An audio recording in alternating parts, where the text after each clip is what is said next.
Before we even get into this, I want to be crystal clear. If you have high interest credit card debt, the only wealth move you need right now is to pay it off. Forget billionaire tricks. At 20%, there's no safe investment that will consistently beat that. So get rid of that first. Build a 3 to 6 month emergency fund, 6 to 12 months if you have a family. Then you can think about using debt strategically. Most of us grew up hearing debt is bad. The wealthy, they treat debt like a business partner, not to buy stuff, but to buy income. Hi friends, welcome back. I'm Diane. I've spent over the past 15 years in finance and consulting, advising everyone from the World Bank to private equity firms. And here's what I've learned. The rich don't just avoid debt, they actually use it to grow their wealth faster. But here's the important part. They also have buffers, expertise, and safety nets that most people don't. So today I want to walk you through the 5 ways wealthy people use debt to make more money with real-world examples, credible data, and a healthy dose of caution. Now, even if you've never used these strategies, knowing them will help you recognize opportunities, spot risks, and understand how the money game is really played. So grab your coffee and let's dive in.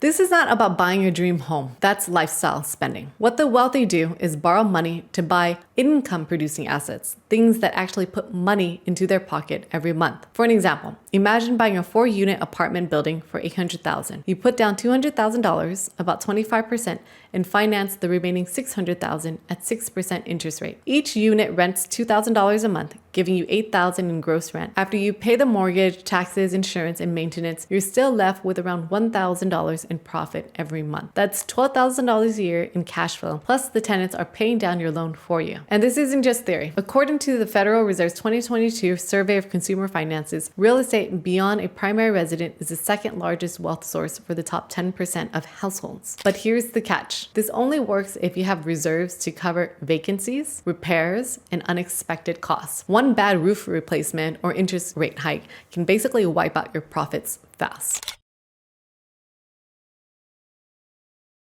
So the concept here is simple. Borrow money at a low interest rate and invest it at a higher return. On paper, it sounds like free money. In practice, it's a lot riskier than it seems. So let's say you borrow $100,000 at 4%. That's $4,000 a year in interest payments. You then take that money and invest in an S&P 500 index, which has averaged about 10% annual returns since the 1950s. In a good year, you might make over $10,000, netting $6,000 after interest. That sounds great, right? But here's the problem. The S&P 500 doesn't always go up. In 2022, it fell nearly 20%. That's close to a $20,000 loss. Plus, you still owe the $4,000 in interest. Wealthy investors survive that because they have collateral, cash flow, and time to wait out bad markets. If you don't, one bad year could basically force you to sell at a loss and leave you worse off than when you had started. So here's the thing. Wealthy people don't win because every bet pays off. They win because they play the long game. They structure their lives so that one bad year doesn't wipe them out completely. That means having multiple income streams, access to credit, and the ability to wait when everyone else is forced to sell. The difference isn't just knowledge, it's margin. And that margin comes from planning, not luck. Now, if you don't have a buffer, using debt to invest isn't leverage, it's gambling. One reason the wealthy love debt.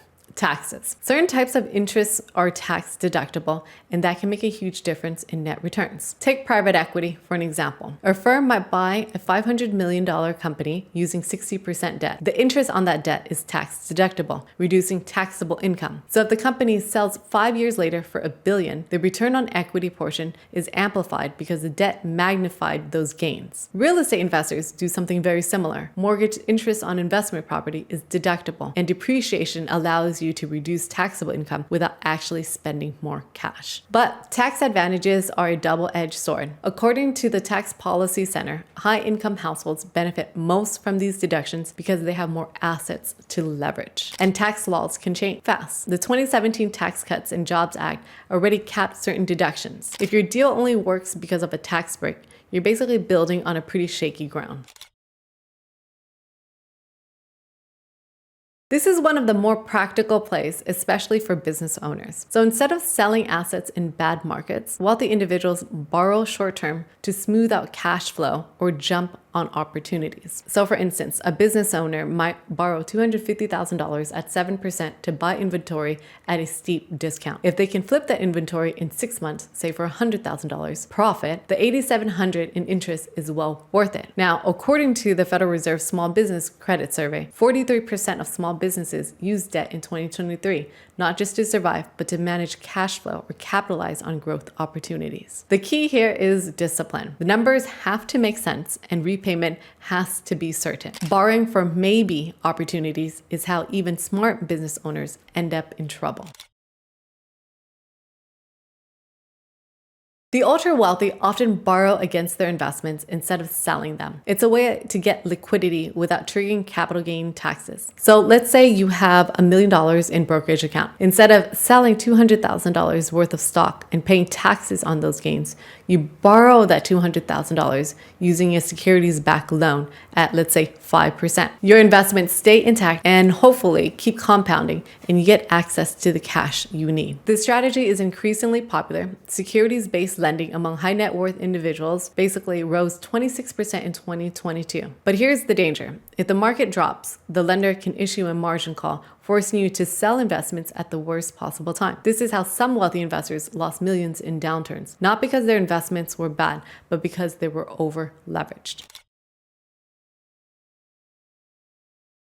Here's the thing, debt itself isn't good or bad. It's neutral. It's how you use it that determines whether it becomes a stepping stone or a trap. For most people, the goal shouldn't be to copy what billionaires do. It's to understand the principles behind it, calculated risk, strong safety nets, and disciplined execution. The moment you start viewing money decisions like a business, asking, what's the return on this risk, instead of, can I afford it?